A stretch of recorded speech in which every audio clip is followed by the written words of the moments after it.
प्रेरणादायी दीपस्तंभ माझी आई.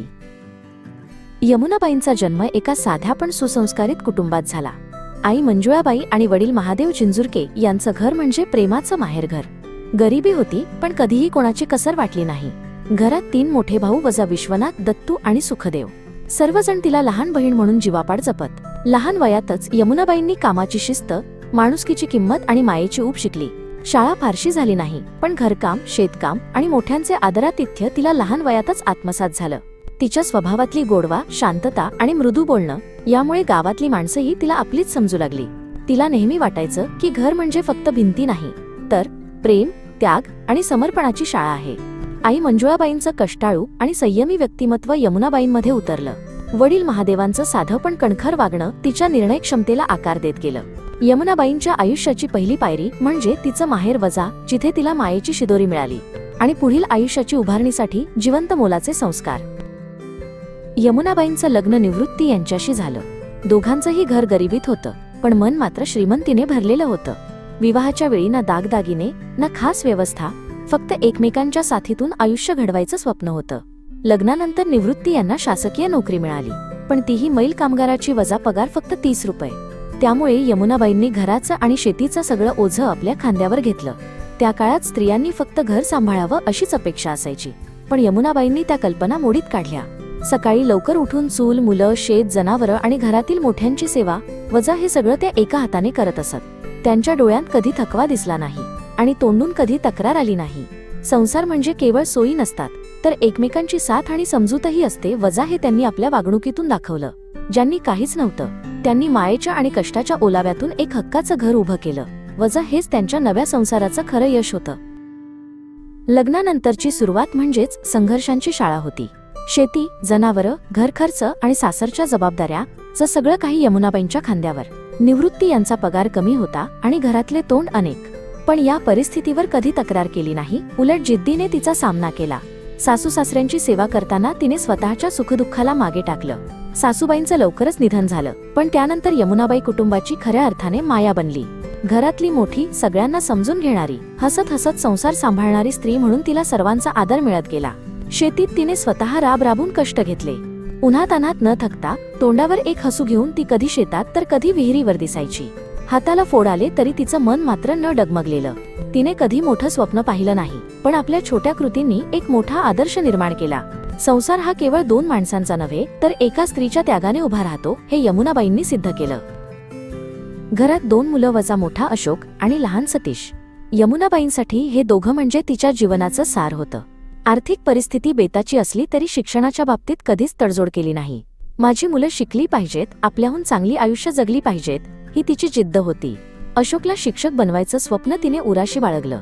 त्याच्या अभ्यासासाठी लागणाऱ्या वह्या, पुस्तकं, फी वजा सगळं वेळेवर व्हावं म्हणून तिने स्वतःच्या गरजा मागे ठेवल्या. आणि जेव्हा अशोक प्राथमिक शिक्षक झाला तेव्हा तिच्या डोळ्यांतून आनंदाश्रू वाहत होते. ती म्हणाली, आज माझे कष्ट फळाला आले. सतीश शाळेत गेला पण त्याला शेतीत गती होती. यमुनाबाईने त्याच्या आवडीनं त्याला शेतीत स्थिर होऊ दिलं. कुठलाही अहंकार न ठेवता त्याला प्रत्येक कामात साथ दिली. वजा बियाणं पेरणं असो की धान्य साठवण. आईचं प्रेम म्हणजे फक्त लाड नाही तर योग्य मार्गदर्शन आणि वेळेवरची साथ असते. वजा हे यमुनाबाईंनी कृतीतून दाखवून दिलं. यमुनाबाईंच्या संसारात 2 नव्या स्त्रिया आल्या. वजा अशोकची पत्नी अश्विनी आणि सतीशची पत्नी शारदा. विशेष बाब म्हणजे या दोघी तिच्या सख्ख्या भावाचा म्हणजे विश्वनाथ यांचा कन्या. पण नातं केवळ सून आणि जावयाचं नव्हतं. वजा त्या तिच्यासाठी मुलीच होत्या. माझ्या माहेरातून आलेल्या माझ्याच पिल्लांना सासरी कधी परकी वाटायला नको ही भावना यमुनाबाईंच्या मनात खोलवर होती. त्यामुळे घरात अश्विनी आणि शारदा यांना कधीही सून म्हणून नाही तर मुलगी म्हणूनच वागणूक मिळाली. त्यांच्या लाडासाठी, हसण्यासाठी, हक्कासाठी यमुनाबाई कायम तयार असायच्या. जेव्हा कोणी पाहुणे विचारायचे ही मुलीच का वाटतात तेव्हा हसत म्हणायच्या, मुलीच आहेत ना त्या. माझ्या दोन्हीकडून घरात जेवण असेल, सण असेल किंवा एखादी अडचण वजा, त्या दोघींना आधार देणारी पहिली व्यक्ती यमुनाबाईच असायची. तिने नात्यांना केवळ नावाने नव्हे तर प्रेमाने जपलं. तिचं हे वागणं आजही सुनेला सासूबाई नव्हे तर आई मिळू शकते हे शिकवून जातं. यमुनाबाई केवळ आईच नव्हत्या तर एक अतिशय प्रेमळ आजीही होत्या. तिच्या आयुष्यातला हा टप्पा म्हणजे निखळ आनंदाचा काळ होता. अशोकची मोठी मुलगी अनुष्का तिच्या लाडात वाढली. अनुष्काला ती अगदी जीव लावायची. तिचं प्रत्येक हसू, प्रत्येक गोष्ट यमुनाबाईंच्या मनात खोलवर साठवलेली असायची. दुसरी नात गौरी वजा तिच्यावरही तेवढंच प्रेम. ती म्हणायची, ही 2 फुलं माझ्या बागेची शोभा आहेत. सतीशचा मुलगा सुदर्शन तर अगदी तिच्या जीवाचा तुकडाच होता. तो झोपेतून उठला की आजी आजी म्हणूनच हाक मारायचा. त्याच्या हातून दूध प्यायचं, कप जरी पडला तरी रागावायच्या नाहीत, उलट म्हणायच्या, झालं रे, दुसरा घेऊया. तिला नातवंडांसाठी गोष्टी सांगायला आवडायचं, वेणी घालून द्यायला, त्यांच्या हट्टांना प्रतिसाद द्यायला. त्यांच्या हसण्यामध्ये तिला आपल्या आयुष्याचं सार दिसायचं. यमुनाबाईंचं आजीपण म्हणजे मायेचा महासागर. तिने नातवंडांच्या मनावर प्रेमाचे, संस्कारांचे उमटणारे ठसे कायमचे कोरले. 14 मे 2022 यमुनाबाईंच्या आयुष्याचा शेवट आणि कुटुंबासाठी काळजाचा कोरडा पडलेला दिवस. कोविड महामारीने तिचं सर्व काही हिरावून नेलं. वय फक्त 58 वर्ष. पण त्या वयात सुद्धा यमुनाबाई सशक्त होत्या, कामात अगदी राबणाऱ्या. पण या विषाणूने तिच्या शरीरालाही आणि आमच्या कुटुंबाच्या मनालाही खूप मोठा आघात दिला. त्या दिवशी तिच्या दीर ज्ञानदेव यांचंही निधन झालं. वजा एकाच दिवसात 2 जीवलगांचा एकदम निरोप. सगळं घर सुन्न झालं. कुणालाच काय बोलावं, काय समजावं ते सुचत नव्हतं.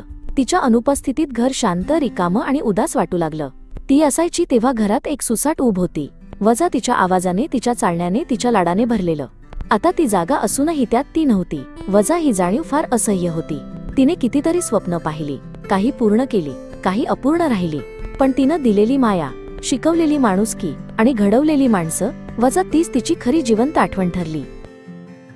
यमुनाबाईंच्या मनात अनेक छोटी मोठी स्वप्न होती. वजा आपल्या नातवंडांना शिकताना पाहण्याचं, त्यांचं मोठं होतंय हे पाहून हसण्याचं. एक छोटंसं अंगण असावं, तिथे ती बसून संध्याकाळी चहा घ्यावा. वजा एवढ्याच साध्या इच्छा होत्या तिच्या.